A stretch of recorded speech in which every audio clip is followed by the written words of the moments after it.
कुछ गुरुदेव ने कहा अगर हमारी आंख में भी कोई लोहे की सलाखा चुभोवे तो भी चू नहीं करना चाहिए, नहीं करना चाहिए, रोना नहीं चाहिए। कहा लेकिन करके दिखाया ही नहीं। 7 नवंबर 1966 को गोवंश को लेकर जो तांडव नृत्य हुआ दिल्ली जंतर मंतर पर, उस समय में हिमालय बद्रीनाथ से पैदल चलकर आया था उस अभियान में भाग लेने। 66 की बात यह है, इस पद पर तो मैं 92 में आया। मेरी आंखों के सामने गोलीकांड अग्निकांड सब हुआ। पूज्य गुरुदेव सुरक्षित रहे और 9 नवंबर को उन्होंने जेल यात्रा की दृष्टि से पूजन के बाद स्वयं चल पड़े दंड लेकर। किसी को नहीं कहा कि मेरे साथ चलो। महाराज कहाँ जा रहे? अरे अभियान को पूरा करना है, गोवंश की रक्षा के लिए चलना है। झटपट 5-7 व्यक्ति पीछे लग गए और महाराज को कारागार तिहाड़ जेल में बंद किया गया।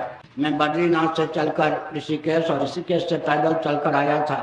निगमबोध घाट के पास श्मशान में रहा था। कोई आश्रम में टिकने नहीं देता। भिखारी जैसा वेश था। लोग समझते थे कोई विक्षिप्त होगा। पांव फूला हुआ था, सवारी पर चलता नहीं था। मैंने 9 नवंबर को सत्याग्रह किया। 52 दिनों तक मैं भी तिहाड़ जेल में था।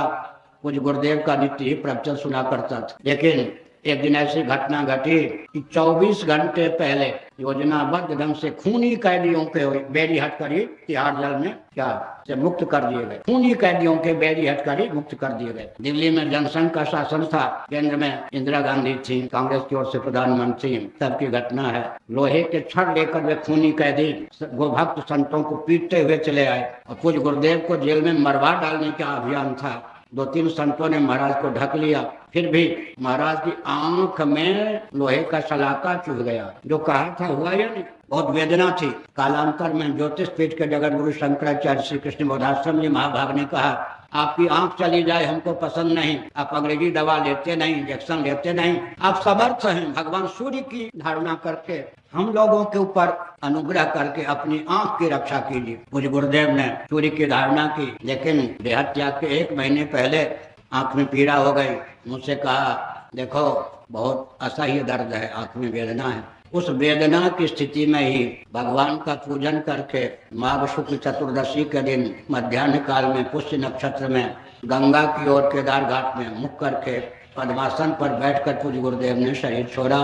तो आंखों में गोवंश की रक्षा के लिए शूल चुभोने वाले महापुरुष, जिनकी आंखों में स्वतंत्र भारत में लोहे की सलाखा आंख में चुभोई गई, जिनकी आंख में लोहे की सुई चुभोई गई, उन महापुरुष के हम शिष्य हैं। जिन्होंने कहा था हमारे प्रभु राम भद्र के चरण में अगर कुछ कांटे चुभते हैं, हमारी आंख में कुछ कांटे चुभ जाएं धर्म की रक्षा के लिए, फिर भी हमको आह नहीं करना चाहिए। वो करके दिखाया।